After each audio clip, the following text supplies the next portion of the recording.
গৌরমণি বনটিকে ভেতরের দিকে ঠেলিয়া দিয়া ঝুপ করিয়া শিকল বন্ধ করিয়া দিল। যুবক মাদুরের ওপর বসিয়াছিল, সেইখানেই দাঁড়াইয়া উঠিল। নয়নমণি ধীরে ধীরে নিকটে আসিয়া গলবস্ত্র হইয়া তাহাকে প্রণাম করিয়া অবনত মুখে দাঁড়াইয়া রহিল। যুবক নির্নিমেষ নয়নে এই যুবতীর সুন্দর মুখখানির পানে চাহিয়া রহিল। শেষে বলিল, তুমি আমায় চিনতে পারছ? নমস্কার, আমি মৌবানী। আমার চ্যানেলে আপনাদের সকলকে স্বাগত জানাই। গত সপ্তাহে শেষ হয়েছে আমার কৃষ্ণকান্তের উইলের 3টি পর্বই। যারা এখনো শোনেননি তারা আমার চ্যানেলে গিয়ে শুনে নেবেন। উপন্যাস তো হলো, এবার ফিরে আসি আবার ছোট গল্পে। আজ আপনাদের একটি ছোট গল্প শোনাবো। আজ আপনাদের শোনাবো শ্রদ্ধেয় প্রভাত কুমার মুখোপাধ্যায়ের নয়নমণি। গল্পটি আমার ভীষণ প্রিয় একটি গল্প। হয়তো আপনাদেরও ভীষণ ভালো লাগবে। তবে ভালো লাগলো কি না লাগলো সেটা আমি কেমন করে জানবো? হ্যাঁ, তার জন্য আপনাদের কমেন্ট করতে হবে। তাহলে শুরু করছি আজকের গল্প। আমার গল্পগুলি যদি আপনাদের ভালো লেগে থাকে তবে অবশ্যই আমার চ্যানেলটি সাবস্ক্রাইব করবেন এবং লাইক করতে ভুলবেন না। চলুন শুরু করছি আজকের গল্প। গল্প পাঠে আমি মৌবানী। আমার আজকের নিবেদন প্রভাত কুমার মুখোপাধ্যায়ের নয়নমণি।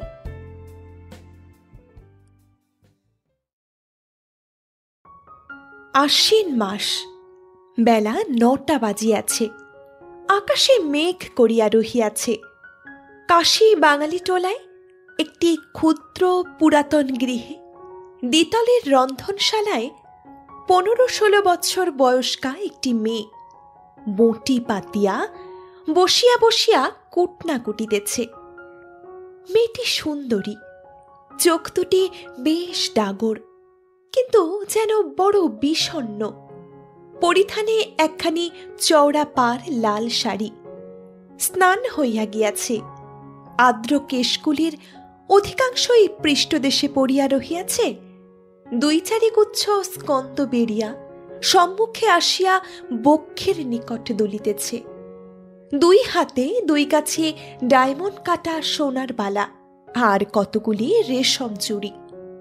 বাঁ হাতে একটি সোনা বাঁধানো সাবিত্রী লোহা। উপর হাতে 2 গাছি আঙুর পাতা প্যাটার্ন কুকুরমুখ তাগা। গলায় 1 গাছি ছোট চেন হার। মেয়েটি কুটনা কুটিতেছে। অদূরে চুল্লির উপর পিতলের কড়াইয়ে সেরখানিক দুধ চড়ানো আছে। কয়লাগুলি এখনো ভালো করিয়া ধরিয়া উঠে নাই। অল্প অল্প ধূম বাহির হইতেছে। একে মেঘ করিয়া গুমুট হইয়া রহিয়াছে। ছোট ঘরখানিতে উনান ভরা কয়লা পুড়িতেছে। মেয়েটির কপালে ক্রমে বিন্দু বিন্দু ঘর্ম দেখা দিল। দ্বারের বাহিরে একটি সাদা বিড়াল চক্ষু মদিয়া ধ্যানস্থ হইয়া বসিয়া আছে। মেয়েটি কুটনা কুটিতে কুটিতে একবার তাহার সেই বিষণ্ণ আয়ত চক্ষু দুটি তুলিয়া উন্মুক্ত দ্বারপথে বিপরীত দিকের বারান্দার পানে চাহিতেছে। তথায় কম্বলের ওপর তাহার বৃদ্ধ পিতা বসিয়া বসিয়া আপন মনে হরিনামের মালা ফিরাইতেছেন। আলু, বেগুন, উচ্ছে ও কাঁচা কলাগুলি কোটা হইয়া গেল। মেয়েটি তখন উঠিয়া একটি ভাঙা পাখা লইয়া চুল্লির মুখে মৃদু মৃদু বাতাস দিতে লাগল। দেখিতে দেখিতে এই কয়লাগুলি গনগন করিয়া ধরিয়া উঠিল। এমন সময় বারান্দা হইতে বৃদ্ধ হাঁকিলেন, নয়ন। মেয়েটির নাম নয়নমণি। কেন বাবা? বলিয়া সে দ্বারের বাহিরে গেল। বৃদ্ধ বলিলেন, একটু তামাক সেজে দিতে পারো মা?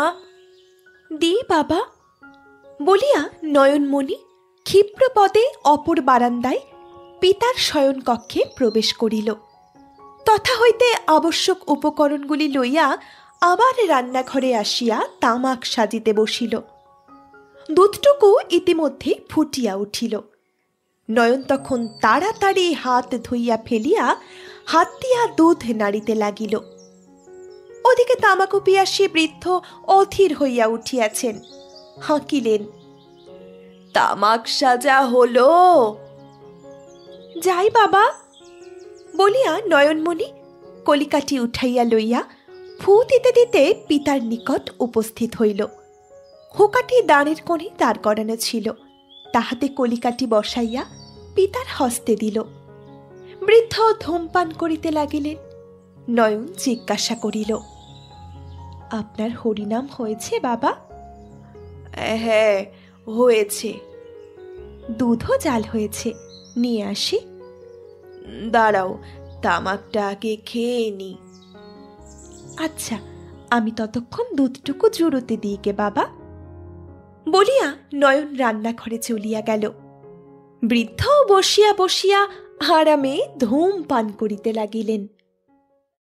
এই বৃদ্ধের নাম হরিকিঙ্কর ভট্টাচার্য। নিবাস যশোহর জেলার দুবজাপুর গ্রামে। পূর্বে গভর্নমেন্ট অফিসে চাকরি করতেন। 10 বৎসর পেনশন ভোগ করিতেছেন। ইহার কোনো পুত্র নাই, 3 কন্যা, রতনমণি, গৌরমণি এবং এই নয়নমণি। বড় এবং মেঝ মেয়ে বিধবা, ইহার নিকটেই থাকে। ছোট মেয়ে সধবা হইয়াও বিধবা। বিবাহ হইবার 1 বৎসর পরে ইহার স্বামী কোথায় পালাইয়া গিয়াছে। অত্যাবধি তাহার কোনো খোঁজ খবর পাওয়া যায় নাই। সে আজ 4 বৎসরের কথা। ইহার কয়েক মাস পরে বুড়ার স্ত্রী বিয়োগ ঘটে। এই সকল ব্যাপারে মনের দুঃখে হরিকিঙ্কর দেশের বাড়ি, বাগান, জমিজমা সমস্ত কিছুই বিক্রয় করিয়া কাশীতে এই বাড়িখানা কিনিয়াই মেয়ে 3টিকে লইয়া আজ 3 বৎসর কাশী বাস করিতেছেন। নয়নমণি কড়াই নামাইয়া সেই ফুটন্ত দুধ হাতায় করিয়া একটি বড় পাথরের খোড়ায় ঢালিতে লাগিল। পোয়া 1.5 দুধ লইয়া কড়াইটি সরাইয়া তারির ঢাকা চাপা দিয়া একটি কোণে রাখিল। খোড়াটি অল্প অল্প হেলাইয়া পাখার বাতাস করিয়া দুধটুকু জুড়াইল। পরে একটি কাঁসার বাটিতে সেটুকু ঢালিয়া পিতার নিকট লইয়া গেল। বৃদ্ধ দুগ্ধ পান করিতে করিতে জিজ্ঞাসা করিলেন, কটা বাজল? নয়ন একটু সরিয়া পিতার শয়নঘরের দেওয়ালে সংলগ্ন ক্লকটির পানে চাহিয়া বলিল, 9:30 বেজে গেছে, প্রায় 9:45। ওহ, এত বেলা হয়েছে? আকাশটা মেঘলা করে রয়েছে কিনা, তাই বেলা বোঝা যাচ্ছে না বলিয়া তিনি দুগ্ধটুকু নিঃশেষিত করিলেন। নয়নমণি জল লইয়া দাঁড়াইয়াছিল। পিতার হাত মুখ ধোয়াইয়া তাহাকে গামছা দিল। হাত মুছিতে মুছিতে বৃদ্ধ জিজ্ঞাসা করিলেন, তা এত বেলা হয়ে গেছে, 10টা বাজে, রতনমণি, গৌরমণি এখনো স্নান করে ফিরল না কেন? এত দেরি তো কোনোদিনও হয় না। ফিরবে এখুনি, বোধহয় কোথাও ঠাকুর দেখতে গেছে বাবা বলিয়া নয়নমণি পিতার জন্য পান আনিতে গেল। দশাশ্বমেধ ঘাটে শত শত বাঙালি, হিন্দুস্থানি, মারাহাট্টি, মারোয়াড়ি নরনারী স্নান করিতেছে। বৃদ্ধগণ উচ্চস্বরে স্তব পাঠ করিতে করিতে জল হইতে উঠিয়া আসিয়া শুষ্ক বস্ত্র পরিধান করিয়া প্রস্থর সোপানে আহ্নিক করিতে বসিতেছেন। অনেকে ঘাটওয়ালাদের নিকট গিয়া 2-1 পয়সা দিয়া কপালে ফোঁটা তিলক লইয়া প্রস্থান করিতেছে। রতনমণি ও গৌরমণি যুবতী, উভয়ের বিধবা বেশ। রতনের শ্যামবর্ণ দেহখানির মধ্যে স্বাস্থ্য যেন টলমল করিতেছে। মাথার চুলগুলি পুরুষ মানুষের মতো ছোট। ভ্রুযুগল মধ্যে ক্ষুদ্র একটি উল্কির চিহ্ন। হাতে ভেজা গামছা। গৌরমণি ক্ষীণাঙ্গী, রংটি অপেক্ষাকৃত উজ্জ্বল। বয়স অনুমান 30 বৎসর। কক্ষে গঙ্গাজল পূর্ণ ছোট একটি পিতলের কলসি। দশাশ্বমেধের সিঁড়ি ভাঙিয়া উপরে উঠিয়া দুই বোনে কাশিতলার দিকে চলিল। সেখানে তরকারির বাজার বসিয়াছে। চলিতে চলিতে রতনমণি কোনো দোকান হইতে 2 ফালি বিলাতি কুমড়া, কোনো দোকান হইতে শাক বেগুন প্রভৃতি কিনিয়া গামছাখানিতে বাঁধিয়া লইতে লাগিল। বাজার করা শেষ হইলে 2 বোনেই বাঙালি টোলার একটি গলি ধরিয়া চলিল। কিছুক্ষণ চলিয়া সহসাই উভয় পথের মাঝে দাঁড়াইয়া পড়িল। সম্মুখে অল্প দূরে একটি শিব মন্দির, তাহারই উচ্চ বারান্দায় ভস্মমাখা দেহ এক সন্ন্যাসী বসিয়া, নিম্নে পথের ওপর গলাখোলা কোট গায়ে এক বাঙালি যুবক দাঁড়াইয়া কি কথা কহিতেছে। 2 ভগিনী সেই যুবকটির পানে ক্ষণকাল চাহিয়া দেখিল, তারপর পরস্পরের মুখালোকন করিতে লাগিল। রতনমণি মৃদুস্বরে বলিল, হেলা, ও কে বল দেখি। গৌরমণি লোকটিকে আরেক নজর দেখিয়া উত্তর করিল, আমাদের বিনোদ না? রতন বলিল, সেই তো, আমি তো দেখেই চিনেছি। আচ্ছা চল দেখিনি, একটু এগিয়ে ভালো করে দেখি। গৌরমণি বলিল, নিশ্চয়ই সেই দিদি, দেখছো না ঠিক সেই রকম মাথা দুলিয়ে দুলিয়ে হাত নেড়ে নেড়ে কথা করছে, ও বিনোদী বটে। আচ্ছা চল না, একটু কাছে যাই। ওলো, দেখ দেখ, আমাদের পানে তাকাচ্ছে, মুখ নিচু করলে, আমাদের চিনেছে বোধ হয়। বলিয়া রতনমণি দ্রুত পদে অগ্রসর হইল। সন্ন্যাসী ইতিমধ্যেই উঠিয়া দাঁড়াইয়াছিল। যুবক তাহাকে প্রণামান্তর বিদায় লইয়া হনহন করিয়া বিপরীত দিকে চলিতে আরম্ভ করিল। রতনমণি চিৎকার করিয়া উঠিল, বিনোদ, ও বিনোদ, যাও কোথা, বলি শোনো শোনো। যুবক তথাপি থামিল না। রতনমণি তখন প্রায় দৌড়িতে দৌড়িতে উচ্চস্বরে ডাকিতে লাগিল, ও গো, ও কোটগায়ে বাবু, দাঁড়াও, পালাও কোথা, কনস্টেবল, এ কনস্টেবল। বলা বাহুল্য, সে গলির ত্রিসীমানায় কোনো কনস্টেবল ছিল না। যুবক কিন্তু পশ্চাৎ ফিরিল, দাঁড়াইয়া জিজ্ঞাসা করিল, আপনি কি আমায় ডাকছেন? হ্যাঁ গো, হ্যাঁ, বলিয়া লাফাইতে লাফাইতে রতনমণি কাছে আসিয়া পৌঁছিল। পথচারী 2-4 জন ব্যাপারখানা কি দেখিবার জন্য দাঁড়াইল। যুবকের মুখপানে এক দৃষ্টে চাহিয়া রতনমণি জিজ্ঞাসা করিল, কবে এলে বিনোদ? আমি তো এইখানেই থাকি। কোথায় থাকো? বিশ্বনাথ সেবাশ্রমে। কিন্তু এ সকল কথা আপনি আমায় কেন জিজ্ঞাসা করছেন? আমি তো আপনাকে চিনি নে। তাছাড়া আমার নাম বিনোদও নয়, আমার নাম সুধীর, শ্রী সুধীর চন্দ্র বসু। রতনমণি বলিয়া উঠিল, হ্যাঁ হ্যাঁ, তোমায় আর চালাকি করতে হবে না। তুমি বিনোদ নও, তুমি সুধীর চন্দ্র বসু। কায়েত, তুমি কায়েত যদি, তবে কোটের গলার ফাঁক দিয়ে ওই পইতে দেখা যাচ্ছে কেন? পথচারী লোকেরা নিকটস্থ হইয়া সত্যই লোকটির গলায় পইতে আছে কিনা দেখিবার জন্য গলা বাড়াইল। যুবক সহসা কোটের ফাঁকে হাত দিয়া পইতাটি ভিতরে ঢুকাইয়া বলিল, আগে আজকাল কায়েতরাও পইতে নিচ্ছে যে। কায়েতরা আসলে ক্ষত্রিয় কিনা? আপনার ভুল হয়েছে, আমার নাম বিনোদ নয়। একটু তাড়াতাড়ি আছে। আচ্ছা এখন তবে চললাম। বলিয়া যুবক পশ্চাৎ ফিরিয়া পদবিক্ষেপ আরম্ভ করিল। রতন এক লম্ফে অগ্রসর হইয়া যুবকের কোটের পশ্চাৎভাগ ধরিয়া বলিল, খবরদার, এখান থেকে এক পা নড়েছ কি চেঁচামেচি করে লোক জড়ো করব। 5-7 জন তৎপূর্বেই সেখানে জমিয়া গিয়াছে। যুবক সেই লোকগুলির পানে একবার মাত্র চাহিয়া দেখিয়া একটু রুষ্ট স্বরে বলিল, আপনি দেখছি বিষম ভুলে পড়ে গেছেন। চেঁচিয়ে লোক জড়ো করে আর কেলেঙ্কারি করবেন না। কি চান বলুন, আমি কিন্তু আপনাকে চিনিও না, দোহাই আপনার। রতনমণি বলিল, তা চিনবে কেন? নিজের স্ত্রীর বড় বোনকে চিনবে কেন? এই তোমার ছোট শালী গৌরমণি, একে চেনো না? তাও চেনো না? চেনাচেনি পরেই হবে না হয়। এখন বাড়ি এসো দেখিনি। বাবা আজ 3 বছর হলো কাশি বাস করছেন। নদিয়া ছত্রে আমরা থাকি। আমরা 3 বোনেই এখানে আছি। বিয়ে করে তার পরের বছরই যে বাড়ি থেকে পালালে, যাকে বিয়ে করলে তার দশাটা কি হবে একবার ভেবে দেখেছিলে কি? জনতার মধ্য হইতে কে বলিল, ভারী অন্যায় তো। কেহ বলিল, বউ বোধহয় পছন্দ হয়নি, তাই পালিয়েছে।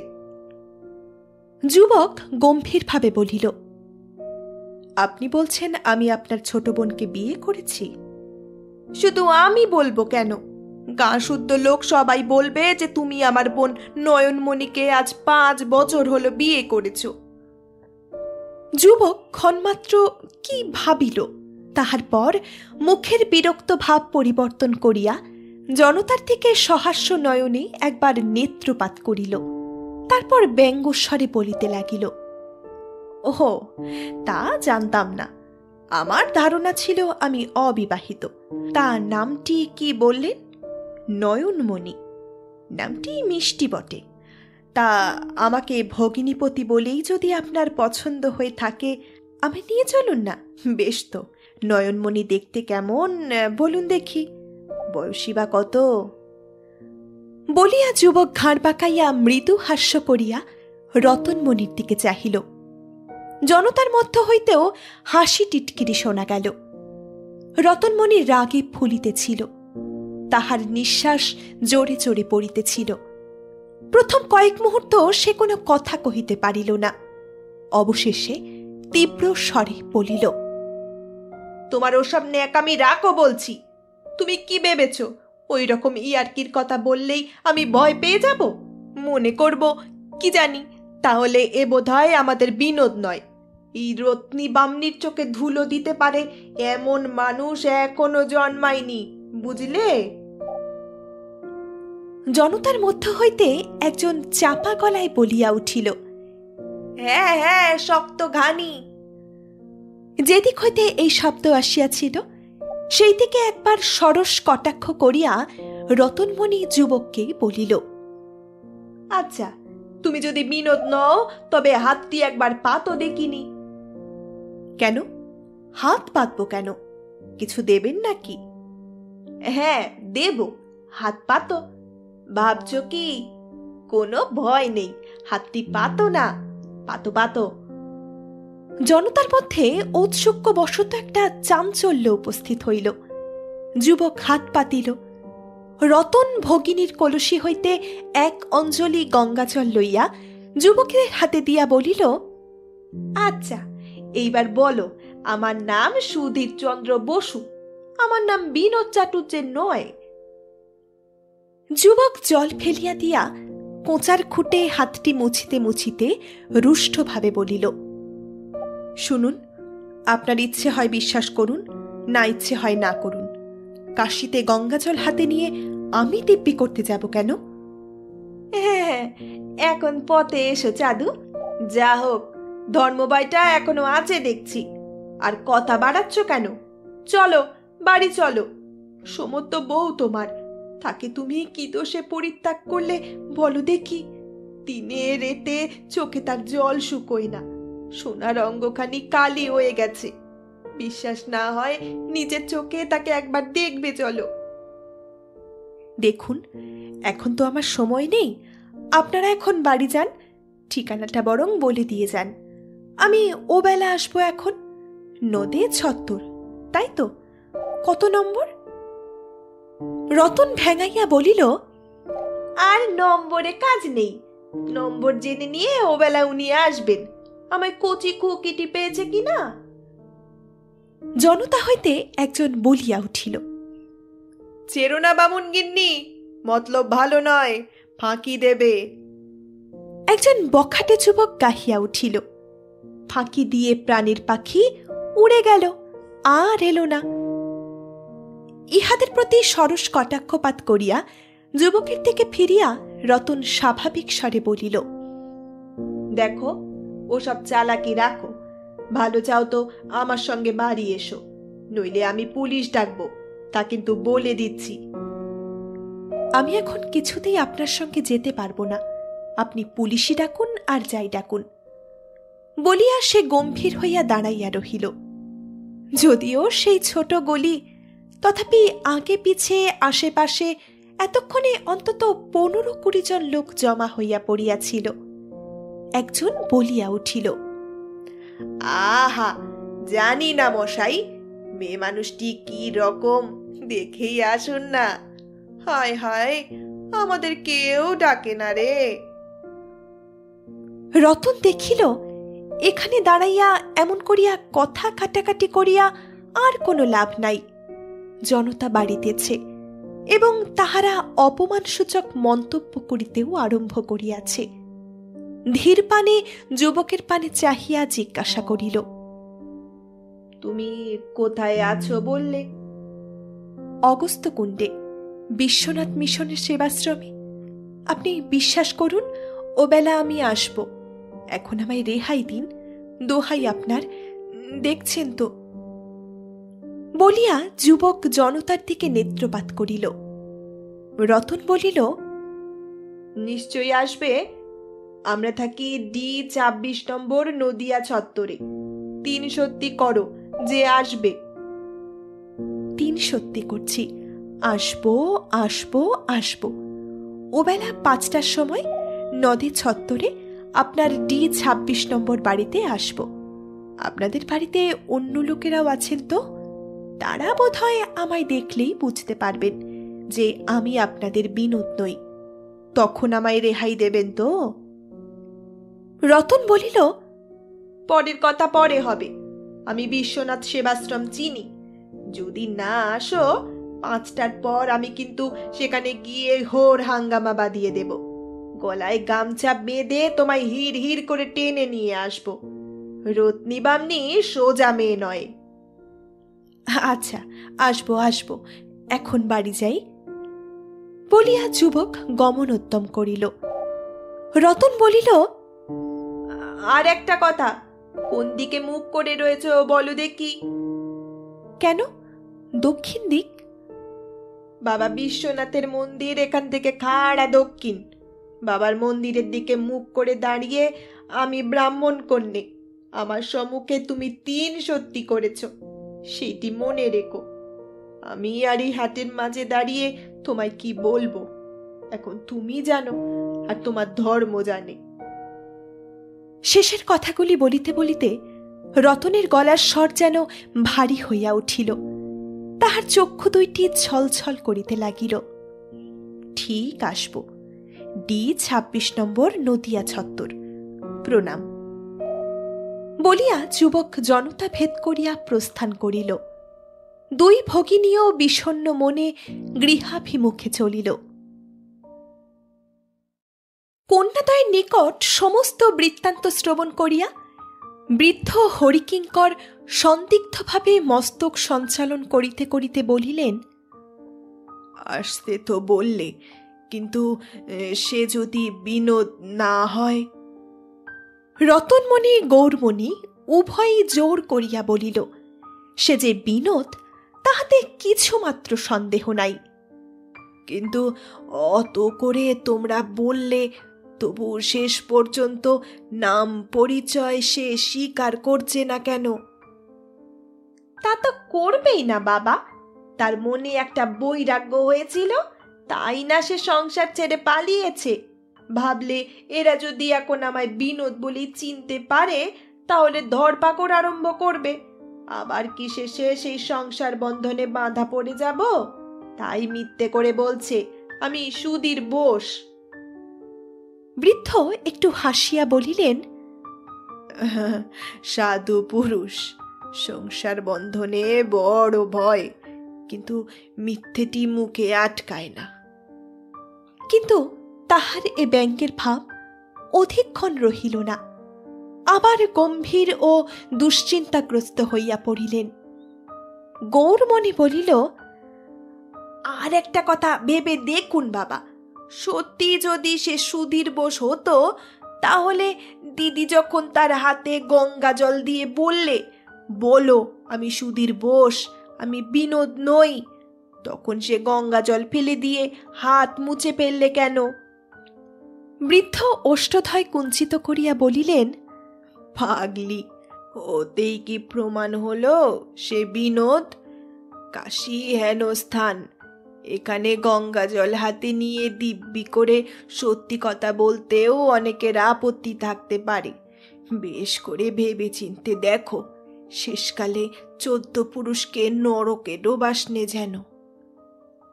পিতার এই অবিশ্বাসে রতন একটু চটিয়া একটু উত্তেজিত স্বরে বলিল, আমরা এত করে বলছি, তবু আপনার মনে সন্দেহ যাচ্ছে না বাবা?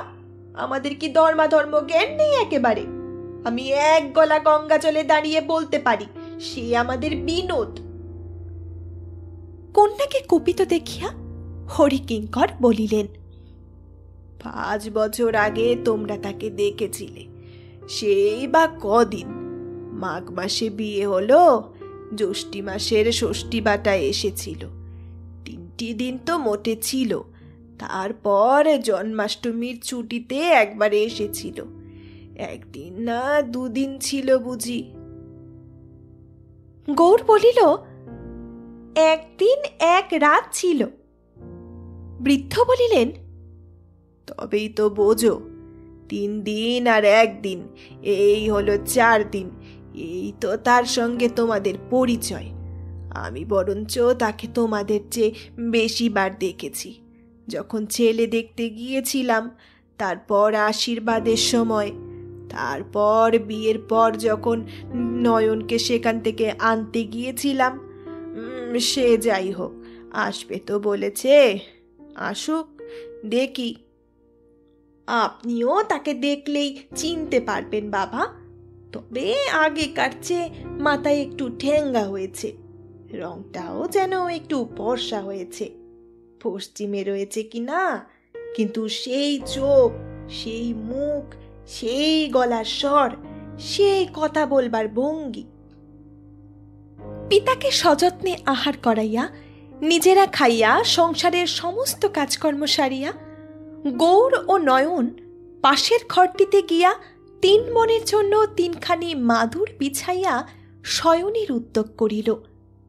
রতনমণি পিতাকে শোয়াইয়া তাহার পদ সেবা করিতেছিল। কিছুক্ষণ পরে পানের ডিবা ও সুরতির কৌটা হাতে সেও আসিয়া প্রবেশ করিল। নিজের মাদুরে বসিয়া 2-4টি অন্য কথার পর বলিল, নইনি, তোর বাক্সে সেই যে সাবান ছিল, সে কি আছে? নয়ন বলিল, আছে। কেন দিদি? বের করে রাখিস। আরে এই চাবি নে, বাবার ঘরের আলমারি খুলে 2টো টাকা বের করে আনতো। গৌরমণি দিদির কৌটো হইতে 2টি সত্যিগুলি লইতে লইতে বলিল, কেন দিদি, এখন টাকা কি হবে? যাই, সরোজিনীর দেওরকে দিয়ে একটা রেজলি এবং 2-1টা জিনিস টিনিস আনাই। রেজলি কি? নয়নমণিও কৌতূহলের সহিত দিদির মুখপানে চাহিয়া রহিল। রতন বলিল, রেজলি জানিস নে, এই যে কাঁচের কৌটোতে থাকে, আজকালকার মেয়েরা সাবান টাবান মেখে মুখে তাই মাখে, তাকে রেজলি বলে। একটু ভাবিয়া নয়নমণি বলিল, রেজলি না হেজলিন, সেই সাদা দুধের মতো বেশ মিষ্টি গন্ধ আছে, সেই হেজলিনের কথা বলছো বুঝি? হ্যাঁ হ্যাঁ, ওই হেজলি বুঝি বলে। গৌরমণি হাসিতে লাগিল, বলিল, হাহা, রেজলি? রেজলি কি? হেজলিনকে বলে রেজলি। দিদি যেন ঢং, তেলাকুচো রং। রতন বলিল, যা যা, আর ঠাট্টা করতে হবে না, আমি সেকেলে মানুষ, অত শত কি জানি? আমাদের আমলে ওসব ওঠেওনি, আমরা জানিও নে। আজকালকার ছুরিগুলো মুখে মাখে দেখতে পাই, তাই ভাবলাম যে একটা আনিয়ে নি। যা যা নয়ন, টাকা 2টো বের করে নিয়ে আয়। নয়নমণি উঠিল না, মুখখানি বিষণ্ণ করিয়া বসিয়া রহিল। রতন রাগিয়া নিজেই উঠিয়া টাকা বাহির করিয়া সরোজিনীদের গৃহাভিমুখে চলিয়া গেল। সেই গলির কাছেই তাহারা থাকে। প্রভাতের মেঘ মেঘ ভাবটা কাটিয়া গিয়া এখন বেশ রৌদ্র উঠিতেছে, গুমোটও কাটিয়া গিয়াছে। জানালা দিয়া ঝুরঝুর করিয়া শরতের মিষ্ট বাতাস আসিতেছে। গৌরমণি তাহার মাদুরখানি জানালার নিকট সরাইয়া লইয়া শয়ন করিল এবং অবিলম্বেই ঘুমাইয়া পড়িল। নয়নমণি শুইয়া রহিল, কিন্তু তাহার ঘুম আসিল না। সে কেবল আকাশ পাতাল চিন্তা করিতে লাগিল। এতদিনের পর বাবা বিশ্বনাথ, মা অন্নপূর্ণা তাহার পানে কি মুখ তুলিয়া চাহিলেন? এতদিন ধরিয়া মনে মনে গোপনে সে যাহা প্রার্থনা করিয়া আসিতেছে, আজ কি তাহা পূর্ণ হইবে? কিন্তু আবার মনে হইল, সত্যি কি তিনি? যদি তিনি না হন, দিদিরা দুইজনেই বলিতেছেন বটে, কিন্তু বাবা যে বিশ্বাস করিতেছেন না। কিন্তু বাবা তো দেখেন নাই, দিদিরা দেখিয়াছে। আচ্ছা, আসুন তো, নয়নও দেখিবে। বিবাহের পর শ্বশুরালয়ে গিয়া 3টি দিন সেখানে থাকিয়াই সে পিত্রালয়ে ফিরিয়া আসে। জামাই ষষ্ঠীর সময় আসিয়াও তিনি 3 দিন ছিলেন। আর একবার আসিয়াছিলেন সেই জন্মাষ্টমীর ছুটিতে। 3 আর 3 6 আর 1 7। এই 7 রাত্রি সে স্বামীকে কাছে পাইয়াছিল, কিন্তু লজ্জায় কখনো চোখ তুলিয়া তাহার মুখের পানে চাহিতে পারে নাই। তবে দিনের বেলায় আড়ালে থাকিয়া 2-4 বার তাহাকে সে দেখিয়াছে। তাহাতেই স্বামীর মুখখানি তাহার হৃদয়ে অঙ্কিত হইয়া গিয়াছে। সে মুখ কি ভোলা যায়? যথার্থই যদি তিনি হন, তবে আমি অমুক নই, আমি সুধীরচন্দ্র বসু, এসব বলিলেই কি নয়নমণিকে তিনি ঠকাইতে পারিবেন? কখনোই না। সে দেখিলেই তাহাকে চিনিবে। এখন বাবা বিশ্বনাথের কৃপায় সত্যই যদি তিনি হন, তবে নহিলে পোড়া কপাল তো পড়িয়াছেই। আবার নয়নমণির এ কথাও মনে হইল, যদি তিনি হন, অথচ কোনো মতেই সে কথা স্বীকার না করেন, কিংবা আত্মপ্রকাশ করিয়া গৃহী হইতে নয়নকে গ্রহণ করিতে সম্মত না হন। নয়ন ভাবিল, তবে তো তাহাকে একবার দেখিতে পাইব। এই শহরেই তিনি রহিয়াছেন, তাহাও তো জানিয়া মনকে একটু স্থির করিতে পারিব। বড়দিদি মাঝে মাঝে তাহার খবরটাও তো আনিয়া দিতে পারিবেন। এইরূপ নানা চিন্তায় 2 ঘণ্টা অতিবাহিত হইয়া গেল। পাশে পিতার ঘরে ঘড়িতে ঠং ঠং করিয়া 3টা বাজিল। নয়ন মনে মনে বলিল, আর 2 ঘণ্টা, তারপর অদৃষ্টে কি আছে কে জানে। কিয়ৎক্ষণ পরে রতনমণি অঞ্চলে কয়েকটি প্রসাধনী সামগ্রী লইয়া প্রবেশ করিল। দেওয়াল আলমারিতে সেগুলি সাজাইয়া রাখিয়া গৌরমণিকে ডাকিতে লাগিল। গৌরী, ওলো, ওট ওট, বেলা যে পড়ে এলো। নইনিকে ওটা, গামুখ ধুইয়ে ওর চুল টুল বেঁধে দেবার জোগাড় কর। আমি ততক্ষণ কয়লায় আগুন দিয়ে একটু জল খাবার তৈরি করতে হবে তো। গৌরমণি উঠিয়া বসিল। একটু হাই তুলিয়া আঙ্গুলে তুড়ি বাজাইয়া জিজ্ঞাসা করিল, কটা বেজেছে? 4টে বাজে, একটু হাত চালিয়ে নে। বলিয়া রতনমণি চলিয়া গেল। নয়নমণি পশ্চাৎ ফিরিয়া শুইয়াছিল। গৌরমণি তাহাকে নিদ্রিত মনে করিয়া উঠিয়া গিয়া তাহার পাশে গিয়া বসিল এবং গায়ে হাত দিয়া ডাকিতে লাগিল, নয়ন, ও নয়ন, ওঠ দিদি। নয়নমণি ফিরিয়া দিদির পানে চাহিল। ওঠ, সাবান কোথায় আছে বের কর, চল হাতটা মুখটা ধুইয়ে দি, তারপর চুল বাঁধতে হবে। ওঠ। থাক দিদি, চুল বেঁধে আর কি হবে? বর আসছে যে। বলিয়া গৌরমণি আদরে ভগিনীর চিবুক স্পর্শ করিল। নয়ন উঠিয়া মুখখানি নিচু করিয়া বলিল, কার পর তাই বা কে জানে। গৌরমণি চটিয়া বলিল, বাবার সঙ্গে সঙ্গে তুইও ওই সুর ধরলি। দিদি বলছে সেই, আমি বলছি সেই, যারা দুজন দেখেছে তারাই বলছে সেই, আর তোরা দেখলি নে কিছু না, তোরাই বলবি সে নয়। নয়ন একটি দীর্ঘ নিঃশ্বাস ফেলিয়া বলিল, কি জানি দিদি, তোমরাই জানো ভাই। তোমরা আমার চুল বেঁধে গয়না কাপড় পরিয়ে সাজিয়ে গুছিয়ে রাখবে, আর বাবা যদি বলেন সে নয়, তখন সেসব গয়না কাপড় খুলে দিতে যে পথ পাবে না। ছি ছি, কি ঘেন্না! সে লজ্জায় পড়ার চেয়ে মরে যাওয়াও ভালো। না না, আমি চুল বাঁধব না, গয়না কাপড়ও পরব না। যেমন আছি তেমনই আমায় থাকতে দাও দিদি, তোমার পায়ে পড়ি। রতনমণি এই সময় কি লইতে যেন ঘরে আসিয়াছিল। শেষ দিককার কথাগুলি শুনিয়া সেও আসিয়া ভগিনীদ্বয়ের নিকট বসিল। নয়নমণির কপালের কাছে 2-4 কাছি এলোমেলো চুলকে ঠিক করিয়া দিয়া বলিল, অমন অবুঝপনা করে নাকি? ছি, আমি বলছি সেই বিনোদ, তাতে কোনো সন্দেহ নেই। বাবা এখন যাই বলুন, তাকে দেখলেই চিনতে পারবেন। সেজন্য তো আমি ভয় করছি নে। আমার ভয় কি তা শোন। তার একটা বৈরাগ্য হয়েছিল, তাই না সে ঘর সংসার ছেলে পালিয়ে এসেছে।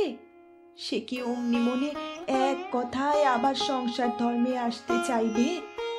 আমরা অবশ্যই যতদূর সাধ্যি তাকে বোঝাবো, কিন্তু আমাদের কথায় তার মন যদি না ফেরে, তখন তো তোমাকেই চেষ্টা করতে হবে। নয়নমণি বলিল, আমার পোড়া কপাল আর কি, আমি আবার কি চেষ্টা করব? আমি কথাটি কইতে পারবো না, সে কিন্তু আমি বলে রাখছি। তোকে কি আর হাত নেড়ে মুখ নেড়ে উকিলের মতো বক্তিমে করতে বলছি? তবে যদি দরকারি হয় সে তখন যা করতে হবে আমি তোকে বলে দেব। এখন লক্ষ্মীটি হয়ে যা বলি তাই শোন। মুখে হাতে সাবান দিয়ে চুল টুল ততক্ষণ বাঁধ, আমি আবার আসছি। বলিয়া রতনমণি উঠিয়া গেল। 5টা বাজিতে তখনও 5-7 মিনিট বাকি ছিল। বন্ধ সদর দরজায় শিকল ঝমঝম করিতে লাগিল। সঙ্গে সঙ্গে শোনা গেল, বাড়িতে কে আছেন? গৌরমণি বোনের চুল বাঁধা ছাড়িয়া পিতার ঘরে ছুটিয়া আসিয়াছিল। সে তাড়াতাড়ি বলিল, বাবা, বিনোদেরই গলার স্বর না? কি জানি, ঠিক বুঝতে পারছি না। দ্বিতীয়বার শব্দ আসিল, বাড়িতে কেউ আছেন? রতনও রান্নাঘর হইতে ছুটিয়া আসিয়াছিল। সে বলিল, সারাদিন বাবা, নইলে সে 3টে বার ধর্ম ডাক ডেকে হয়তো চলেই যাবে। গলির ওপর যে জানালা খুলিয়াছে তাহার নিকটেই বৃদ্ধ দাঁড়াইয়া হাঁকিলেন, কাকে চান আপনি? উত্তর কণ্ঠস্বর পরীক্ষা করবার জন্য তিনি কান খাড়া করিয়া রহিলেন। নিম্ন হইতে শব্দ আসিল, হরিকিঙ্কর বাবু কি এই বাড়িতেই থাকেন? হ্যাঁ হ্যাঁ, আসছি বলিয়া তিনি নিচে নামিবার জন্য বাহির হইলেন। রতন ছুটিয়া আসিয়া তাহার হাত ধরিয়া বলিল, বাবা, আপনি থাকুন, আমি গিয়ে দরজা খুলে দিচ্ছি। কিন্তু বাবা, দোয়াই আপনার, সে নিজের পরিচয় যতই অস্বীকার করুক, আপনি যেন তার উপর চটে উঠে তাকে কিছু বলবেন না। আপনি শুধু দেখুন সে যথার্থই বিনোদ কিনা। আপনার মন যদি নিঃসন্দেহ হয়, তখন আর যা করবার আমরা করব। বলিয়া রতন প্রায় ছুটিয়া সিঁড়ি দিয়া নামিয়া গিয়া দরজা খুলিয়া দিল। রতনকে দেখিবা মাত্রই যুবক বলিল, দেখুন, আমি সত্য রক্ষা করেছি। এসো ভাই, এসো। তুমি যে ফাঁকি দিয়ে পালাবে না সে বিশ্বাস আমার ছিল। চলো, উপরে চলো। সদর দরজা বন্ধ করিয়া আগন্তুককে সঙ্গে লইয়া সিঁড়ির কাছে আসিয়া রতন হঠাৎ দাঁড়াইল, বলিল, দেখো ভাই, একটা কথা বলে দিই, তোমার শ্বশুরের সঙ্গে দেখা হলেই তাকে প্রণামটা করো, নইলে তিনি চটে যান, বুড়ো মানুষ কি না। আমার আবার শ্বশুর কে আছে? আমি তো আপনাকে বলেছি আমি অবিবাহিত। হলো, আবার বুলি ধরলে বুঝি? আচ্ছা, শ্বশুর নাই হলেন, ব্রাহ্মণ তো, প্রাচীন হয়েছেন, পুণ্যের শরীর জপতপ নিয়ে আছেন, তাকে ভূমিষ্ঠ হয়ে একটা প্রণাম করলে কোনো দোষ আছে কি? না, তা দোষ নেই, প্রণাম করব এখন। কিন্তু একটা কথা, আমায় দয়া করে একটু শীঘ্র ছেড়ে দিতে হবে, আমার অনেক কাজ আছে। বলিয়া রতনের পশ্চাৎ পশ্চাৎ যুবক সিঁড়ি দিয়া উঠিতে লাগিল। বৃদ্ধ হরিকিঙ্কর শয়নকক্ষের দ্বারদেশে হোঁকা হাতে করিয়া দাঁড়াইয়া সিঁড়ির দিকে এক দৃষ্টি চাহিয়াছিলেন। আগন্তুক তাহার চক্ষুগোচর হইবা মাত্র তিনি বারান্দায় বাহির হইয়া দাঁড়াইলেন। যুবক আসিয়া ভূমিষ্ঠ হইয়া তাহাকে প্রণাম করিল। এসো বাবা, চিরজীবী হও বলিয়া বৃদ্ধ আশীর্বচন উচ্চারণ করিলেন। শয়নকক্ষে জানলার কাছে মাদুর বিছানা ছিল। বৃদ্ধ সে আগন্তুককে লইয়া গিয়া সেখানে বসাইলেন। বলিলেন, তা তোমার শরীর ভালো আছে তো? যুবক তাহার মুখের দিকে না চাহিয়াই উত্তর করিল, আগে হ্যাঁ। কাশীতে কতদিন আসা হয়েছে? এই বছর 2 হবে। বিশ্বনাথ সেবাশ্রমে আছো শুনলাম। আগে হ্যাঁ। তা তুমি সেখানে কি করো? রোগীদের চিকিৎসা করি, সেবা শুশ্রূষা করি। মাইনে দেয়? আগে না, সেখানে খাই দাই, হাত খরচ সামান্য কিছু দেয়, এই কাজেই জীবন উৎসর্গ করেছি। বৃদ্ধ জিজ্ঞাসা করিলেন, তা এই সেবাশ্রম ব্যাপারটা ঠিক কি? যুবক বলিল, এই যে সেবাশ্রম, এটা বিশ্বনাথ মিশন প্রতিষ্ঠা করেছেন। দেশের অনেক বড় বড় লোক, রাজা মহারাজা সব এই মিশনের পৃষ্ঠপোষক। কাশীতে এসে যারা পীড়িত হয়ে পড়ে, সহায় সম্পত্তি নেই, ওরা তাদের ওই সেবাশ্রমে নিয়ে গিয়ে চিকিৎসা করান, সেবা শুশ্রূষা করান, হাসপাতালের মতো আর কি। বৃদ্ধ ব্যাকুলভাবে ছেলেটির মুখপানে চাহিয়া রহিলেন। তাহার পর একটি দীর্ঘ নিঃশ্বাস পরিত্যাগ করিয়া জিজ্ঞাসা করিলেন, কাশীতে আসবার আগে কোথায় ছিলে বাবা?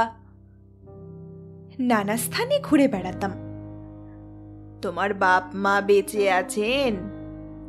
আগে না। তা বাড়িতে এখন কে কে আছেন? তা জানি নে। বৃদ্ধ একবার আকুল নয়নে ছেলেটির পানে চাহেন, আবার ঊর্ধ্বমুখ হইয়া কি যেন চিন্তা করেন। দেওয়ালে ঠেসান হোকাটি লইয়া কলিকায় হাত দিয়া দেখিলেন আগুন নিভিয়া গিয়াছে। বলিলেন, বাবা তুমি একটু বসো, তামাকটা সেজে আনি। বলিয়া তিনি উঠিয়া গেলেন। পাশের ঘরে যাইবা মাত্রই রতনমণি গৌরমণি উভয়ই তাহাকে জিজ্ঞাসা করিল, বাবা আমাদের বিনোদ নয়? অনেকটা তো সেই রকমই বোধ হচ্ছে, কিন্তু। আবার কিন্তু কি বাবা? কিন্তু ঠিক তো বুঝতে পারছি নে, নিশ্চিন্ত হতে পারছি নে যে মা। গলার স্বরটা তারই মতো যেন বোধ হচ্ছে, আর সেই রকম মাথা দুলিয়ে কথা কয়, কিন্তু ও রকম তো অনেকেরই দেখেছি। মুখ চোখ? মুখ চোখ, হ্যাঁ হ্যাঁ, তাও কতকটা যেন তারই মতো, কিন্তু কিন্তু আমার চোখের সেই জ্যোতি যে আর নেই। তাছাড়া আর 4 বছর তাকে দেখিনি, আমি তো নিশ্চিন্ত হতে পারছি নে মা। গৌরমণি ম্লান মুখে চক্ষু নত করিল। রতনমণি বলিল, সেই মুখ, সেই চোখ, সেই গলার স্বর, তবু আপনি নিশ্চিন্ত হতে পারছেন না? এ যে আপনার অন্যায় বাবা। বৃদ্ধ একটু দীর্ঘ নিঃশ্বাস ফেলিয়া বলিলেন, তা কি করব মা, বাবা বিশ্বনাথই জানেন। তাহলে এখন কি করা যায়? ওকে কি ছেড়ে দেব? ছেড়ে দেবে, কিন্তু যদি সেই হয়, হাতছাড়া করাটা আমি তো কিছুই বুঝতে পারছি নে। তোমরা যা ভালো বোঝো তাই করো বাছা। একটু তামাক সেচে দাও, খাই। বলিয়া সেইখানে তিনি মেঝের উপর বসিয়া পড়িলেন। পিতাকে তামাক সাজিয়া দিয়া গৌরমণি আগন্তুকের জন্য আসন বিছাইল। রতনমণি খাবার সাজাইয়া আনিতে গেল। বৃদ্ধ আসিয়া আগন্তুককে ডাকিয়া আনিলেন। সে আসিয়া কিঞ্চিৎ আপত্তির পর জলযোগে বসিল। গৌরমণি নিকটেই রহিল। তামাকু সেবনান্তর বৃদ্ধ নিজ কক্ষে গিয়া জামা গায়ে দিয়া কাঁধে একখানা চাদর ফেলিয়া লাঠি হস্তে বাহিরে যাবার জন্য প্রস্তুত হইলেন। রতন জিজ্ঞাসা করিল, কোথায় চললেন বাবা? আমি একবার বিশ্বনাথ দর্শন করে আসি। ওকে একটু বোঝালেন না?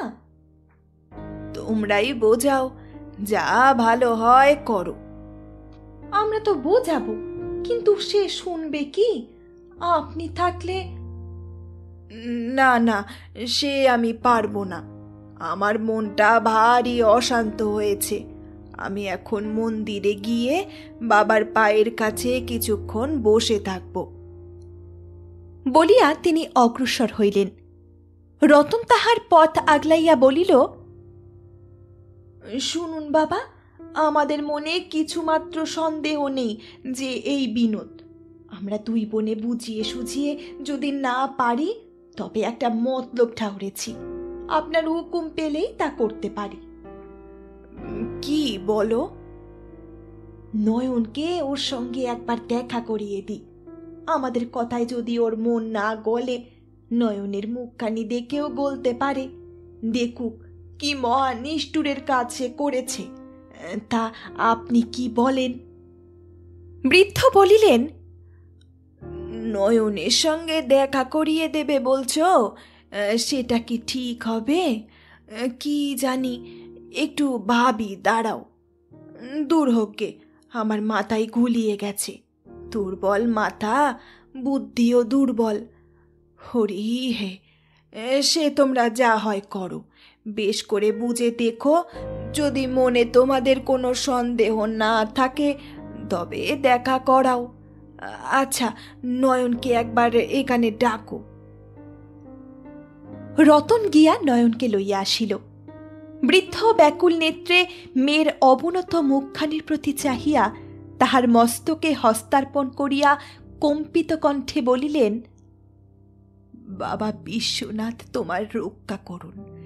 সীতা সাবিত্রী তোমায় তাদের পায়ে ধুলো দিন।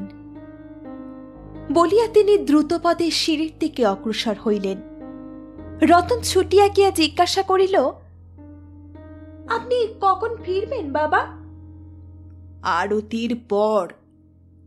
বলিয়া তিনি লাঠি ঠকঠক করিতে করিতে সিঁড়ি দিয়া নামিতে লাগিলেন। জলযোগ শেষ হইলে রতনমণি আগন্তুককে পিতার কক্ষে লইয়া গিয়া বসাইল। গৌরমণি ডিবায় পান আনিয়া দিল। দুই ভগিনী মেঝের ওপর বসিয়া কথোপকথন আরম্ভ করিল। রতন বলিল, তাহলে কি ঠিক করলে ভাই? কিসের কি ঠিক করলাম? ছুরিটিকে কি ভাসিয়ে দেবে, সেই কি ধর্ম? এখনো কি আপনাদের ভ্রম গেল না? এখনো আপনারা মনে করছেন আমি আপনাদের ভগিনীপতি? আপনার বাবা আমায় দেখে কি বললেন? তিনিও তোমায় চিনেছেন, তুমি বিনোদ। না, আমি আপনাদের বিনোদ নই। কেন মিছে আমায় ধরপাকড় করছেন? দুই বোনে তখন যুবককে অনেক করিয়া বুঝাইতে লাগিল। বলিল, ভাই, অনেক দিন তোমায় দেখিনি বটে, কিন্তু আপনার জনকে কি মানুষ বলে? সেই মুখ, সেই চোখ, সব সেই। সেও কলকাতা ক্যাম্বেল স্কুলে ডাক্তারি পাশ করেছিল। তুমিও এখানে ডাক্তারি করছো। তারও বাপ মা ছিল না, তোমারও নেই। কেন মিছে আমাদের ভোলাচ্ছ ভাই? কিন্তু তথাপি কিছুতেই যুবক স্বীকার করে না যে সে বিনোদ। এইরূপ করিতে করিতে সন্ধ্যা হইয়া আসিল। যুবক বলিল, তবে এবার আমায় বিদায় দিন। একটু বসো, বাবা ফিরে আসুন বলিয়া সে উঠিয়া বাতিটা জ্বালিয়া দিয়া বাহিরে গেল। কিছুক্ষণ পরে ডাকিল, গৌরী, শোন। গৌরমণিও চলিয়া গেল। যুবক একা রহিল। একবার সে ভাবিল এই সুযোগে পলায়ন করি। উঠি উঠি করিতেছে। এমন সময় দ্বারের নিকট মলের ঝুমঝুম শব্দ শুনিয়া চমকিয়া চাহিয়া দেখিল একটি অবকুণ্ঠনবতী রমণী। তৎপশ্চাৎ গৌরমণি দ্বারদেশে আসিয়া দাঁড়াইল। গৌরমণি বলিল, ভাই, এত করে আমরা সকলে মিলে তোমাকে বোঝালাম, কিছুতেই তুমি শুনলে না। দেবতা ব্রাহ্মণ সাক্ষী করে যার চিরজীবনের সুখ দুঃখের ভার নিয়েছ, তুমি তাকে পরিত্যাগ করলে তার উপায় কি হবে সেইটা তাকে বুঝিয়ে দিয়ে যদি যেতে ইচ্ছা হয় তবে যাও বলিয়া গৌরমণি বোনটিকে ভেতরের দিকে ঠেলিয়া দিয়া ঝুপ করিয়া শিকল বন্ধ করিয়া দিল। যুবক মাদুরের ওপর বসিয়াছিল, সেইখানেই দাঁড়াইয়া উঠিল। নয়নমণি ধীরে ধীরে নিকটে আসিয়া গলবস্ত্র হইয়া তাহাকে প্রণাম করিয়া অবনত মুখে দাঁড়াইয়া রহিল। যুবক নির্নিমেষ নয়নে এই যুবতীর সুন্দর মুখখানির পানে চাহিয়া রহিল। শেষে বলিল, তুমি আমায় চিনতে পারছ? নয়নমণি নীরবে মাথা নাড়িয়া জানাইল, হ্যাঁ। আমি কে? আমার স্বামী। বেশ চিনেছ। নয়নমণি আবার নীরবে মাথা হেলাইল। যুবক মৃদুস্বরে বলিল, কিন্তু আমি তো তোমার স্বামী নই। নয়ন এবার মুখখানি তুলিল, বলিল, তুমি আমার স্বামী নও এ কথা তুমি বলো না। আমাকে যদি তুমি পায়ে না রাখো, ফেলে দিতেই চাও, বরং বলো তুমি আমার স্ত্রী নও, তুমি আমার ইহকালের আমার পরকালের সম্বল। কথাগুলি শেষ হইবা মাত্র তাহার চক্ষু হইতে ঝরঝর ধারায় অশ্রু বহিতে লাগিল। তাহার দেহখানি থরথর করিয়া কাঁপিতে লাগিল। যুবক বলিল, বসো বসো, নইলে পড়ে যাবে, বসো, এ কি বিপদে পড়লাম বলিয়া নিজেই সে মাদুরের ওপর বসিল। নয়ন মেঝের ওপর বসিয়া বামহস্তের ওপর মাথাটি ঝুঁকাইয়া দিয়া ফোঁপাইয়া ফোঁপাইয়া কাঁদিতে লাগিল। যুবক বলিল, কেঁদো না, কেঁদো না, চুপ করো। তোমার সম্মুখে কি বিপদ তা তুমি বুঝতে পারছো না? ধরো আমি যদি বলি, আচ্ছা হ্যাঁ আমি তোমার স্বামী, তোমায় নিয়ে ঘরকন্যা করি, তারপর যদি প্রমাণ হয়ে যায় আমি তোমার স্বামী নই, আমি ব্রাহ্মণ পর্যন্ত নই, আমি কায়েত, আমার নাম সুধীর চন্দ্র বসু, তখন কি সর্বনাশটা হবে বলো দেখি? এটা তুমি ভাবছ না? নয়ন তাহার অশ্রুপ্লাবিত মুখখানি তুলিয়া বলিল, তুমি আমার স্বামী। যুবক মুখ নিচু করিল। কিয়ৎক্ষণ পরে বলিল, আমি এখন চললাম। এসব ভয়ানক অন্যায় কথা, একজন পুরুষের সঙ্গে এরকম ভাবে বলিয়া সে উঠিয়া জুতো পায়ে দিল। নয়ন বলিল, কি করে যাবে? বাইরে যে শিকল বন্ধ। তাও তো বটে বলিয়া যুবক থামিল। নয়ন বলিল, বসো, যদি যেতেই হয় যেও, আমরা তো তোমায় ধরে রাখতে পারবো না। একটা কথা আমায় বলে দাও, তুমি যে বিয়ে করে আমায় পরিত্যাগ করে চললে, আমার উপায় কি হবে? যুবক বসিল না, বলিল, সে আমি কি জানি বলিয়া সে দ্বারের দিকে অগ্রসর হইল। কবাটে করাঘাত করিতে করিতে বলিল, দুয়ারটা খুলে দিন। কেহ দুয়ার খুলিবার কোনো লক্ষণ দেখাইল না। ক্রমে যুবক অত্যন্ত অধীর হইয়া উঠিল। দাঁড়িয়ে ঘন ঘন করাঘাত পদাঘাত করিয়া সে চিৎকার জড়িয়া দিল।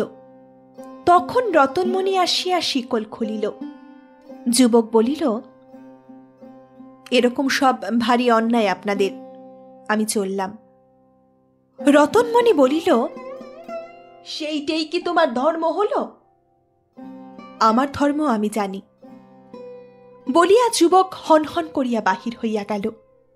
রাত্রি ৯টার সময় হরিকিঙ্কর বাড়ি ফিরিয়া আসিলেন। গৌরমণি তাহাকে দরজা খুলিয়া দিল।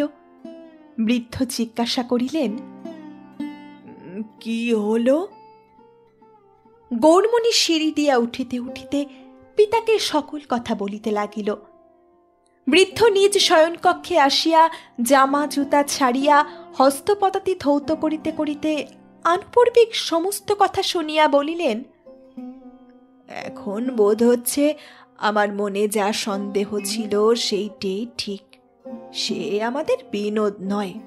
তোমরা এত করে বললে, নয়ন পর্যন্ত অত কাঁদাকাটি করলে, সে যদি বিনোদ হতো তাহলে অন্তত নিজের পরিচয়টা স্বীকার করে বলতো, আমি আর সংসারী হব না।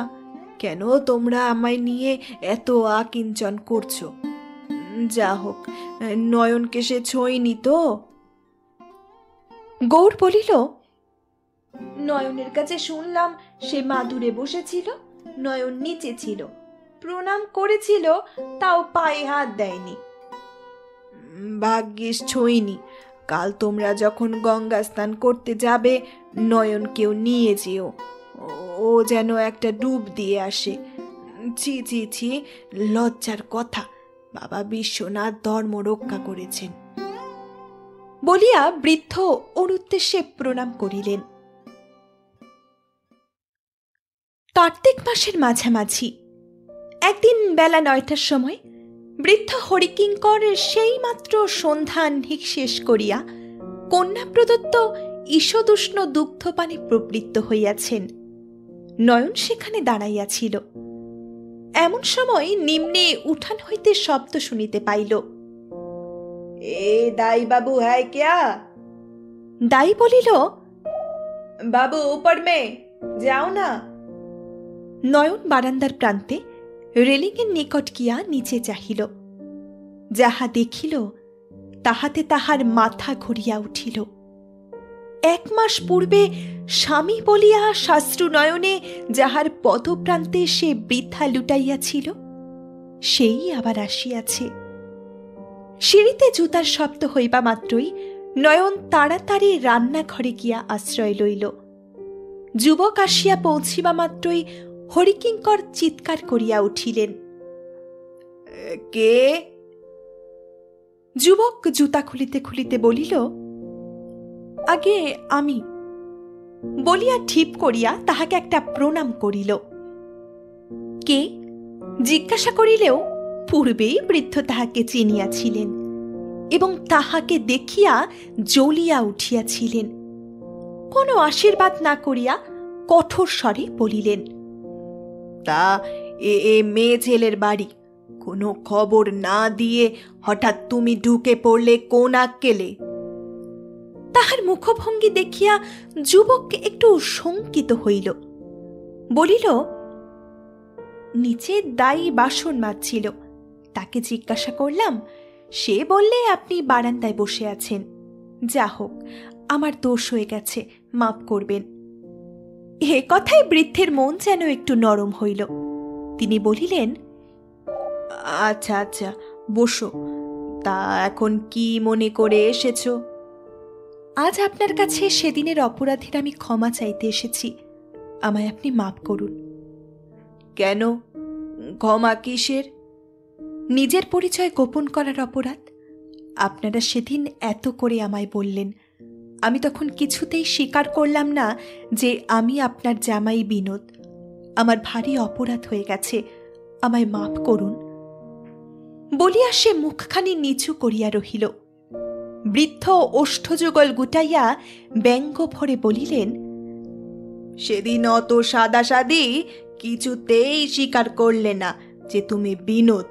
বললে আমি সুধীর বোস, আমি কায়েত, আর 1 মাস যেতে না যেতেই তুমি বিনোদ চাটুজ্জে হয়ে গেলে।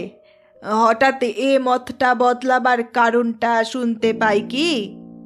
আগে ভেবে চিনতে দেখলাম, বিবাহিত স্ত্রীকে এরকম ভাবে ভাসিয়ে দিলে সেটা ঘোর অধর্ম হয়। বৃদ্ধ আবার বলিলেন, তাই কি? না মতটা বদলাবার অন্য কিছু একটা কারণ ঘটেছে? আগে আর কি কারণ ঘটতে পারে? আমি বিনোদ, এছাড়া আর কোনো কারণ নেই।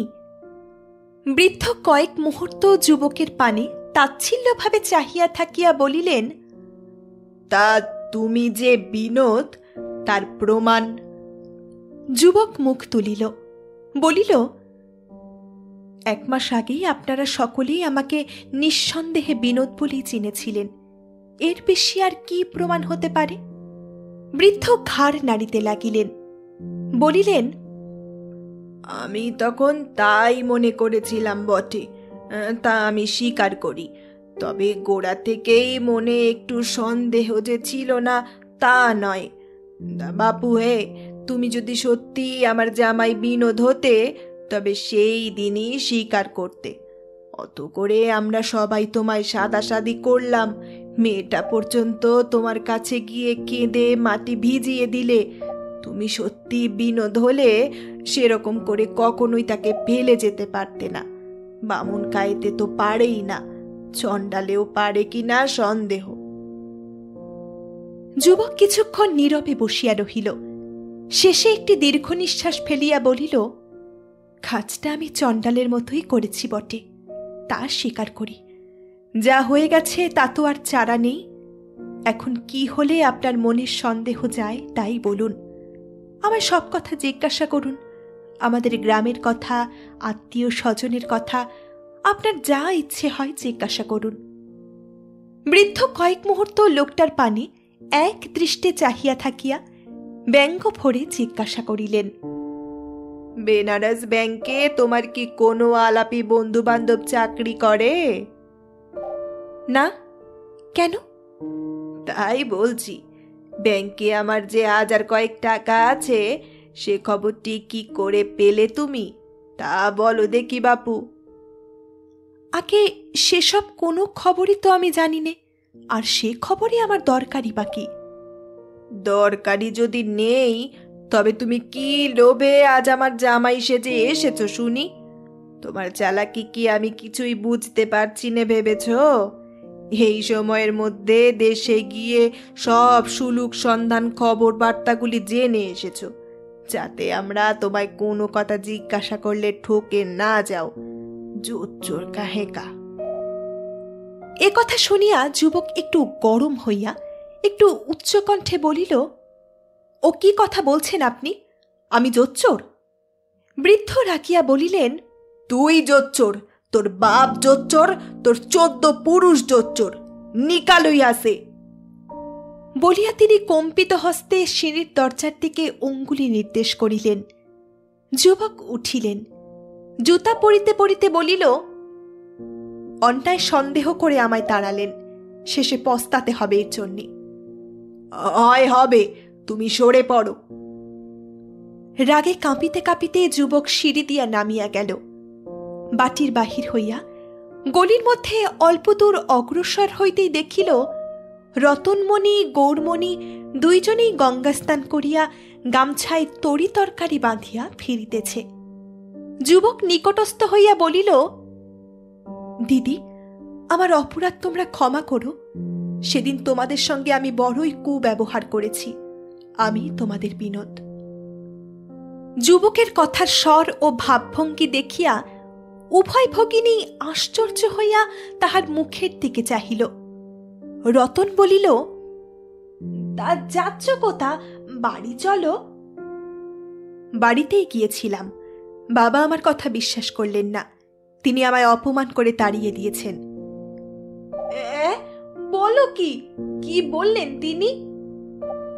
যুবক কাঁদো কাঁদো স্বরে বলিল, বললেন, তুই জোচ্চোর, আমার টাকার লোভে জামাই সেজে এসেছিস। আমার বাপ 14 পুরুষ পর্যন্ত তুলে গাল দিয়েছেন। রতন ও গৌর পরস্পরের মুখালোকন করিতে লাগিলেন। রতন হঠাৎ যুবকের হাতখানি ধরিয়া ফেলিয়া বলিল, ভাই, তুমি বাবার উপরে রাগ করো না। তিনি বুড়ো মানুষ, চোখে ভালো দেখতে পান না, তাই তিনি তোমায় চিনতে না পেরে ওইসব কথা বলেছেন। লক্ষ্মী ভাইটি আমার, রাগ করো না। তুমি এখন সেবাশ্রম যাচ্ছ তো, সেখানে তুমি দেখো, আমি ও বেলা গিয়ে তোমার সঙ্গে করে নিয়ে আসব। না দিদি, ছেড়ে দিন, আর আমি আসব না, ঢের হয়েছে। বাবা বিশ্বনাথের সেবায় নিজেকে উৎসর্গ করে দিয়েও সংসার সুখের লোভে সেই সংকল্প ছেড়ে চলে আসছিলাম। বাবা বিশ্বনাথ তাই আমার জন্য এই চাবুকের ব্যবস্থা করেছেন। চাবুক খেয়ে আবার তারই পায়ে ফিরে যাচ্ছি বলিয়া যুবক ঝুঁকিয়া রতন ও গৌরমণির পদস্পর্শ করিয়া হনহন করিয়া চলিল। রতন ও গৌরমণি তখন তাড়াতাড়ি বাড়ি গিয়া উপস্থিত হইল। দেখিল পিতা হাতের উপর মাথাটি নিচু করিয়া নীরবে বসিয়া আছেন। গৌরমণি রান্নাঘরে গিয়া চিৎকার করিয়া উঠিল, ও দিদি, শিগগির আয়, সর্বনাশ হয়েছে। কি কি হয়েছে বলিয়া রতন সেই দিকে ছুটিল। বৃদ্ধ উঠিয়া ধীরে ধীরে রান্নাঘরে গিয়া দেখিলেন নয়নমণি ঘরের মেঝের ওপর মূর্ছিত হইয়া পড়িয়াছে। রতন বলিল, বাবা, রাগের মাথায় জামাইকেও তাড়ালে, মেয়েটারও প্রাণবধ করলে। বলিয়া তাড়াতাড়ি সেইখানে সে বসিয়া পড়িয়া নয়নমণির মাথা কোলে তুলিয়া লইল। গৌরমণি জল আনিয়া মূর্ছিতার মুখে চোখে ঝাপটা দিতে লাগিল। বৃদ্ধ হতাশভাবে সেখানে বসিয়া মুখে শুধু হায় হায় করিতে লাগিলেন। প্রায় 15 মিনিট শুশ্রূষার পর নয়নমণির মূর্ছা ভাঙিল। রতনমণি ও গৌরমণি সারাদিন পিতাকে অনেক বুঝাইল। তাহারা বলিল, সে যখন বললে যে আপনার যদি বিশ্বাস না হয় তাহলে আমায় পরীক্ষা করুন, দেখুন আমি সত্যি আপনার জামাই কিনা, তখন তাকে গালমন্দ দিয়ে তাড়ানো ঠিক হয়নি। আপনি বলছেন যে সে টাকার লোভে এই 1 মাস দেশে গিয়ে সমস্ত খবর সন্ধান করে জেনে এসেছে। বেশ তো, এমন ঢের কথা তাকে জিজ্ঞাসা করতে পারা যেত, যা আসল বিনোদ ছাড়া আর কেউ জানে না। অন্য কোথায় কাজ কি? নয়নের সঙ্গেই 7 রাত্রির সে একত্র ছিল তো, নয়নী তাকে এমন কথা জিজ্ঞাসা করতে পারত, যার উত্তর আসল বিনোদ ছাড়া আর কেউ বলতে পারে না। অবশেষে বৃদ্ধ সম্মত হইলেন, বলিলেন, আচ্ছা, বেশ বেশ, তাকে আবার ডাকিয়ে আনা হোক। রীতিমতো পরীক্ষান্তে যদি মনের সন্দেহ দূর হয় তবে তাহাকে জামাই বলিয়া গ্রহণ করা যাইতে পারে। এই কথা শুনিয়া বিকালে 4টার সময় রতনমণি মহল্লাসে বিশ্বনাথ সেবাশ্রমে গিয়া সন্ধান লইয়া জানিল তথায় সে যুবক সকলের নিকট বিনোদ চট্টোপাধ্যায় নামে পরিচিত ছিল। অদ্য বেলা 2টার সময় জিনিসপত্র লইয়া গাড়ি ডাকিয়া সে স্টেশনে চলিয়া গিয়াছে। কোথায় যাইবে কাহাকেও বলিয়া যায় নাই। কন্যার মুখে এই সকল সংবাদ শুনিয়া বৃদ্ধ শিরে করাঘাত করিয়া বলিলেন, হায় হায়, রাগের বশে কি কাজ করে বসলাম। অনুশোচনায় তিনি অস্থির হইয়া উঠিলেন। রতনমণি তাহাকে বুঝাইতে লাগিল, আপনি আর কি করবেন বাবা, যার অদৃষ্টে যা আছে তাই তো হবে, সে তো কেউ রদ করতে পারবে না, ব্রহ্মা বিষ্ণু মহেশ্বর এলেও না। 1 দিন কাটিল, 2 দিন কাটিল। এই 2 দিন নিয়মিত সময়ে হরিকিঙ্কর আহারে বসিয়াছেন বটে, কিন্তু খাদ্যদ্রব্য অধিকাংশই অভুক্তই পড়িয়া থাকিয়াছে। রাত্রে নিদ্রা হয় না, উঠিয়া বিছানায় বসিয়া থাকেন আর হায় হায় করেন। 3য় দিনে বিশ্বনাথ সেবাশ্রমে গিয়া তথাকার লোকদিগকে জিজ্ঞাসা করিলেন বিনোদের কোনো সংবাদ তাহারা পাইয়াছে কিনা। তাহারা বলিল, কোনো সংবাদই তাহারা পায় নাই। নয়নমণির বিশীর্ণ পাণ্ডুর দেহখানি ও ম্লান মুখচ্ছবি দেখিয়া তাহার বুকের ভিতরটা হাহাকার করিতে থাকে। চতুর্থ দিনে তিনি রতন ও গৌরমণিকে ডাকিয়া বলিলেন, আমার বোধ হয় মনের কেঁদে কাশি ছেড়ে আর কোনো তীর্থস্থান গিয়ে সে আশ্রয় নিয়েছে। এখন বাড়ি বন্ধ করে চলো আমরা তীর্থে তীর্থে ঘুরে বেড়াই, যদি কোথাও আবার তার দেখা পাই। 2-3 দিন ধরিয়া পিতা ও কন্যাদ্বয়ের মধ্যে এই বিষয়ে বাদানুবাদ চলিল। রতন বলে, আপনার এই দুর্বল শরীরে এই অবস্থায় দেশে দেশে ঘুরে বেড়ানো কি আপনার শরীরে সইবে? বিদেশ বিমুয়ে যদি কোনো অসুখ বিসুখ হয়ে পড়ে, আমরা মেয়ে মানুষ আপনাকে নিয়ে আতন্তরে পড়ে যাব যে। সে কাশি ছেড়ে গিয়েছে, আবার হয়তো ফিরে আসবে। মাঝে মাঝে সেবাশ্রমে গিয়ে খবর নিলেই হবে, দিন কতক দেখা যাক না। এইরূপ 1 মাস কাটিল। 2য় মাসের মাঝামাঝি একদিন বৃদ্ধ পূজা আহ্নিক সারিয়া দুগ্ধপান করিয়া নয়নমণিকে বলিলেন, আমি একবার অগস্ত্য কুণ্ডে যাচ্ছি, ঘণ্টাখানেক পরে ফিরব। দাই নিম্নে বাসন মাজিতেছিল। বৃদ্ধ তাহাকে বলিয়া গেলেন, আমি বেরুচ্ছি, ছোট দিদিমণি একলা রইল। বড় দিদি মেজ দিদি ফিরে না আসা পর্যন্ত তুই বাড়িতে থাকিস, কোথাও যেন যাসনি। বলিয়া তিনি বাহির হইয়া গেলেন। নয়নমণি রান্নাঘর বন্ধ করিয়া পিতার ঘরে আসিয়া তাহার মহাভারতখানি লইয়া মেঝের উপর বসিয়া পড়িতে আরম্ভ করিল। কিয়ৎক্ষণ পর দাই নিম্ন হইতে আসিয়া বলিল, ছোট দিদিমণি, ডাকওয়ালা এই রেজিস্টারি চিঠি নিয়ে এসেছে, রসিদটা লিখে দাও। নয়ন চিঠিখানি হাতে করিয়া দেখিল তাহার নামেরই চিঠি। উপরে বাংলায় স্পষ্ট লেখা রহিয়াছে, শ্রীমতী নয়নমণি দেবী। তাহার পর নিচে ইংরেজিতে কি সব আছে তাহা নয়ন পড়িতে পারিল না। এ চিঠি কে লিখিল? নয়নকে কেহ তো কোনোদিন চিঠি লেখে না। যাহা হোক, কম্পিত হস্তে রসিদ সহি করিয়া চিঠিখানি খুলিয়া দেখিল একখানি 10 টাকার নোট তাহার মধ্যে রহিয়াছে। তখন চিঠিখানি সে পড়িতে লাগিল। শ্রী বিশ্বনাথ শরণং, আমিনাবাদ, লখনৌ, 22শে অগ্রহায়ণ।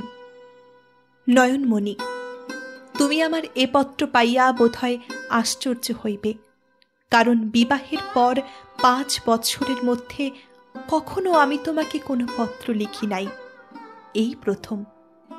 যেদিন প্রথম রাস্তায় তোমার দিদিদের সহিত দেখা হয়, সেদিন বিকালে তোমাদের বাড়ি যাইবার আমার ইচ্ছা ছিল না, কিন্তু যাইতে বাধ্য হইয়াছিলাম, কারণ সত্যবদ্ধ হইয়াছিলাম।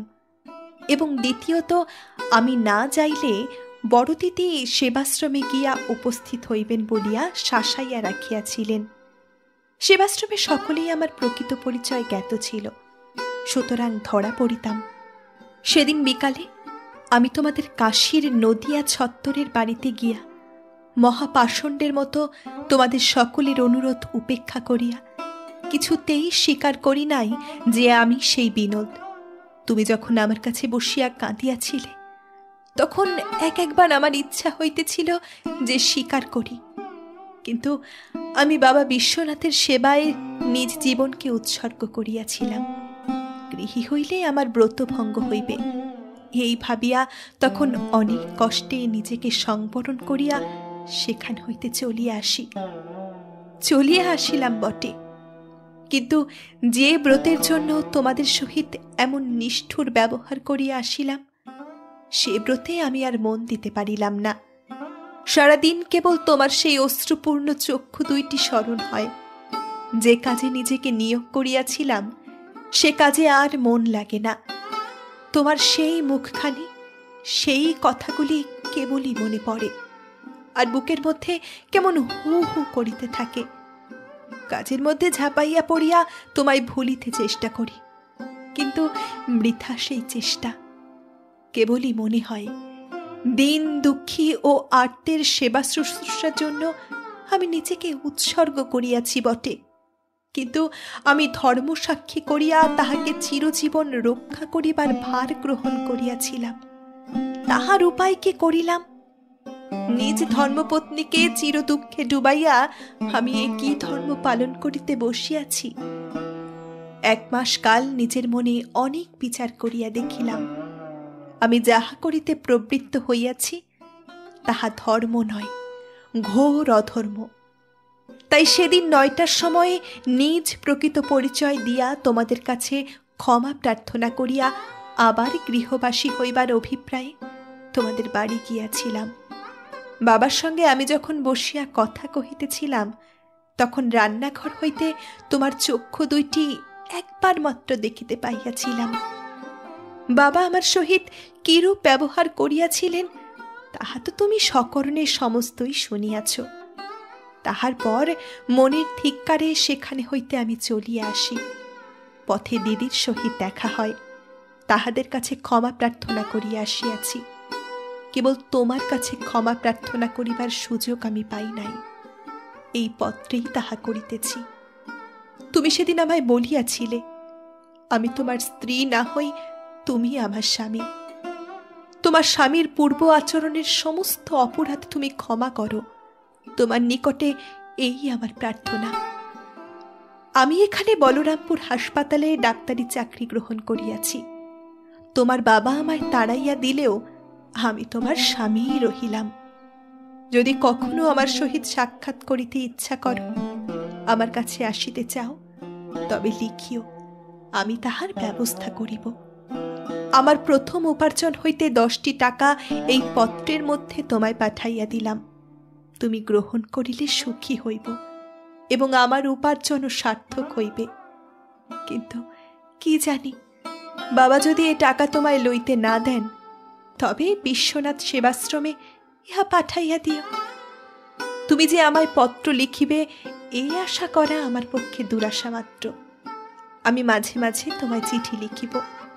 বাবার যদি অমত না হয়, তাহা হইলে দিদিরা যেন দয়া করিয়া মাঝে মাঝে আমায় তোমার সংবাদটা দেন। তাহাদিগকে আমার প্রণাম জানাইও। ইতি তোমার হতভাগ্য স্বামী বিনোদ। নয়নমণির তখনও পত্র পড়া শেষ হয় নাই। রতনমণি ও গৌরমণি গঙ্গা স্নান করিয়া ফিরিয়া আসিল। নয়ন পত্রখানি তাহাদিগকে দেখাইল।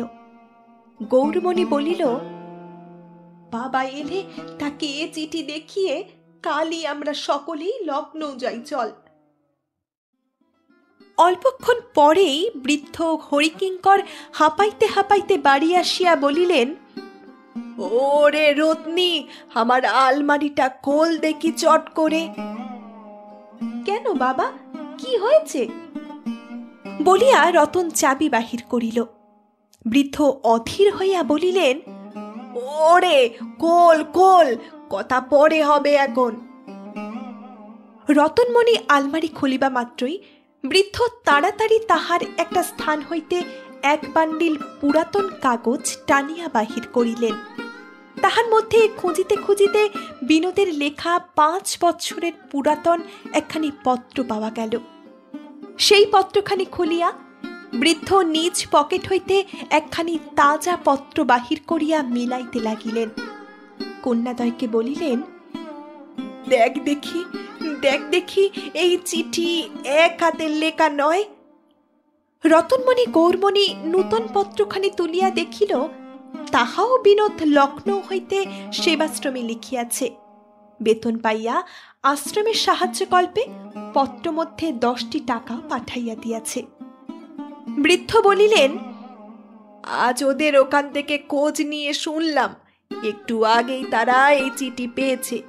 চিঠি দেখেই মনে হলো আমার কাছেও তার 2-1খানি চিঠি তো আছে, হাতের লেখা মিলিয়ে দেখি না, তাই চিঠিখানি তাদের কাছ থেকে চেয়ে নিয়ে ছুটতে ছুটতে এসেছি।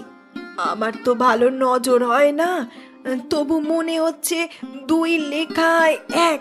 তাও তোরা বেশ করে দেখ দেখি, তোদের কি মনে হয় তা আমায় বল দেখি মা। রতন হাসিয়া বলিল, একই লেখা বাবা, এই দেখুন, বিনোদের আর একখানি চিঠি একটু আগেই এসেছে। নয়নকেও বিনোদ প্রথম মাইনে পেয়ে 10টা টাকা পাঠিয়ে দিয়েছে। বলিয়া পত্রখানি সে পিতার হাতে দিল।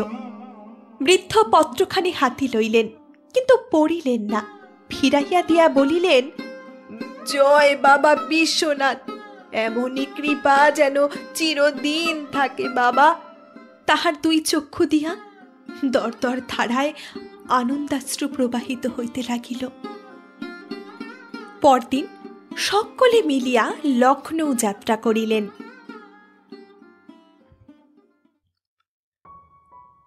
শেষ হলো আমার আজকের গল্প।